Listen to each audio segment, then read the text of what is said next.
নমস্কার বন্ধুরা, কেমন আছো? নিশ্চয়ই ভালো আছো। আজকে বয়স্ক মানুষদের নিয়ে দু একটা কথা বলবো। অনেকেরই ব্যাক পেন বা সারা শরীরে ব্যথা বা ঘুম হচ্ছে না, সেক্ষেত্রে একটা রেমেডি আশা করি ভালো কাজ দেবে।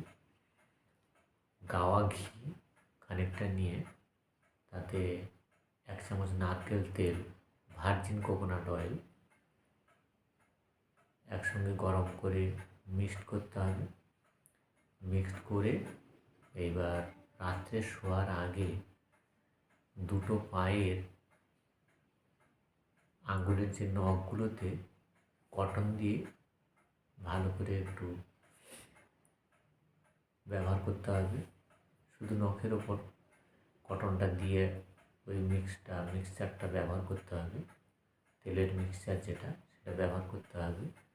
এবার 1 সপ্তাহ মতো করলে কিন্তু আমরা এই ব্যাক পেন, সারা শরীরে ব্যথা অনেকটা কমে যাবে এবং ঘুমও ভালো হবে।